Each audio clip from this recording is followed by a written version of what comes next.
샬롬, 사랑하는 새벽나라 친구들 안녕하세요. 여러분과 함께 목요일 말씀을 묵상할 윤수신 전도사입니다. 어떤 지휘관이 전투가 끝나자 참모들과 회의를 했습니다. 지휘관은 참모들에게 전투에서 가장 탁월한 병사는 누구였는지를 물었습니다. 어떤 참모는 용감히 싸우다가 전사한 병사라고 말했습니다. 또 다른 참모는 큰 상처를 입고 쓰러져 있는 동료를 목숨 걸고 구해낸 병사라고 대답했습니다. 그러자 지휘관은 이렇게 말했습니다. 모두가 틀렸소. 오늘 전쟁터에서 가장 탁월한 병사는 적군을 막 죽이려고 하는 순간 퇴각 명령을 듣고 후퇴한 병사요 라고 말했습니다. 지휘관은 이해할 수 없는 명령임에도 불구하고 명령에 복종하고 따랐던 병사를 가장 탁월한 병사라고 말한 것입니다. 사랑하는 새나 친구들, 순종이란 무엇입니까? 순종이란 하나님의 말씀과 인도하심을 믿고 따르는 것입니다. 앞선 이야기에서 가장 탁월했던 병사가 이해할 수 없는 명령임에도 불구하고 지휘관의 명령에 복종했던 것처럼 당장은 하나님의 말씀과 인도하심이 이해가 되지 않을 때에도 그것이 가장 좋은 길임을 믿고 따르는 것이 순종인 것입니다. 오늘 말씀을 통해 그 순종을 더 깊이 배우길 원합니다. 오늘 말씀의 제목은 순종 어디까지 해봤니? 입니다. 오늘의 말씀은 예레미야 27장 1절에서 11절입니다. 유다 왕 요시아의 아들 여호야김의 통치 초기에 여호와께로부터 이 말씀이 예레미야에게 임했습니다. 여호와께서 내게 이렇게 말씀하셨다. 너는 줄과 멍에를 만들어 내 목에 걸어라. 그러고 나서 예루살렘에 있는 유다 왕 시드기야에게 온 사신들을 통해 에돔 왕, 모압 왕, 암몬 자손의 왕, 두로 왕, 시돈 왕에게 전가를 보내라. 그 사신들에게 명령해 자기 군주들에게 전하라고 하여라. 이스라엘의 하나님 만군의 여호와가 이렇게 말한다. 너희 군주들에게 이렇게 말하라. 내가 큰 능력과 펼친 팔로 땅과 땅 위의 인간과 짐승을 만들었다. 그리고 내가 보기에 합당한 사람에게 내가 그것을 주었다. 이제 내가 이 모든 나라들을 내 종 바벨론 왕 느부갓네살의 손에 넘겨줄 것이다.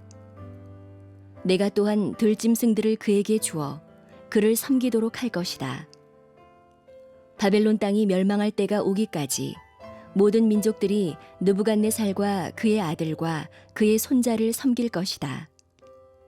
그러나 그 후 많은 민족들과 큰 왕들이 그를 정복할 것이다. 그러나 어떤 민족이나 나라가 바벨론 왕 느부갓네살을 섬기지 않거나 자기 목을 바벨론 왕의 멍에 아래에 숙이지 않는다면 내가 그의 손으로 그들을 처벌해 칼과 기근과 전염병으로 그 민족을 멸망시킬 것이다. 여호와의 말이다. 그러므로 너희가 바벨론 왕을 섬기지 않을 것이라고 말하는 너희의 예언자들이나 너희의 점쟁이들이나 너희의 꿈꾸는 사람들이나 너희의 무당들과 너희의 마술사들에게 너희는 귀 기울이지 말라. 그들은 너희에게 거짓을 예언해 그 결과 너희를 너희의 땅에서 멀리 떠나게 할 것이다.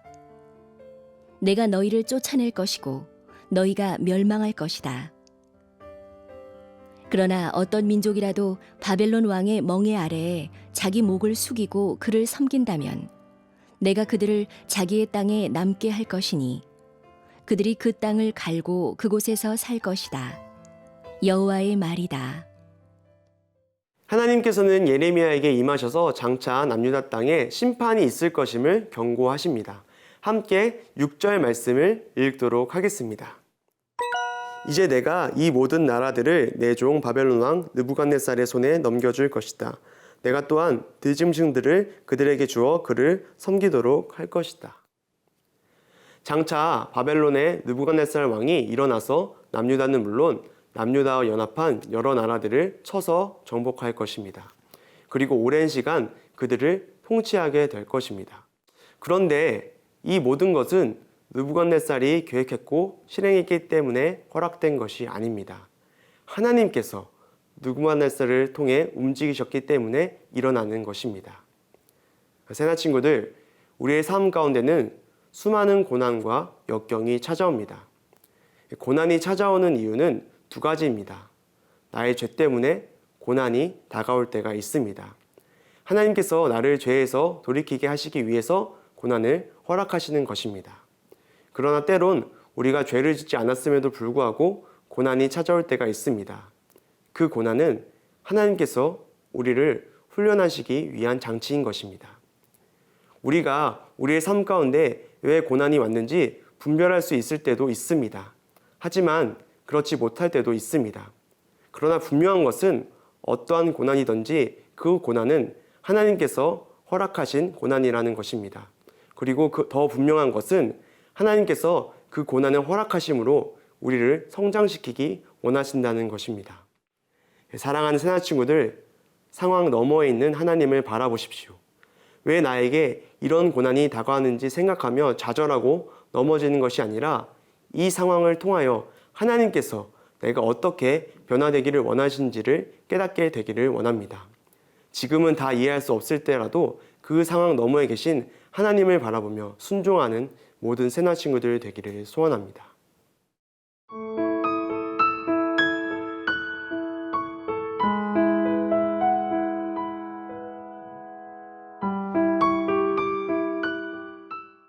하나님께서는 장차 남유다가 바벨론에 의해 멸망될 것을 말씀하시면서 또 한 가지를 말씀하십니다. 함께 9절 말씀을 읽도록 하겠습니다. 그러므로 너희가 바벨론 왕을 섬기지 않을 것이라고 말하는 너희의 예언자들이나 너희의 점쟁이들이나 너희의 꿈꾸는 사람들이나 너희의 무당들과 너희의 마술사들에게 너희는 귀 기울이지 말라. 예레미야가 장차 남유다가 바벨론에 의해 멸망될 것이라는 말을 할 때에 그렇지 않을 것이라고, 멸망하지 않을 것이라고 말하는 예언자들이 있었습니다. 그들은 하나님의 말씀이 아닌 것을 하나님의 말씀인 척 선포하는 거짓 예언자들이었습니다. 오늘날에도 거짓 예언자들이 있습니다. 그들은 바로 하나님을 믿는 사람은 복만 누린다고 선포하는 자들입니다. 하나님을 믿는 사람은 번영하고 번창한다고만 선포하는 자들입니다. 물론 하나님께서는 하나님을 믿는 자들에게 복과 번영을 주십니다. 그러나 분명한 것은 하나님을 믿는 자에게는 고난과 역경도 있다는 것입니다. 가장 명확한 진리는 이것입니다. 하나님께서는 축복뿐만 아니라 고난과 역경을 통해서도 우리를 하나님의 자녀로 다듬어 가시며 우리를 하나님 나라의 백성으로 세워 가신다는 것입니다. 사랑하는 새나 친구들, 하나님께서 우리의 모든 상황을 통하여 예수를 구주로 고백하는 자들을 하나님의 자녀로 세워주신다는 진리를 믿으며 살아가십시오. 그것이 믿음이고 우리가 붙들어야 할 소망입니다. 하나님과 하나님의 나라를 소망하는 믿음으로 순종하며 살아가는 모든 새나 친구들 되기를 소원합니다. 이 시간 함께 기도하겠습니다. 하나님, 고난과 역경도 하나님께서 허락하신 것임을 우리가 믿게 하여 주시옵소서. 그 가운데서 더욱더 하나님을 바라보며 하나님을 의지하는 그런 습관을 갖고 살아갈 수 있도록 인도하여 주시옵소서. 예수 그리스도의 이름으로 기도드렸습니다. 아멘.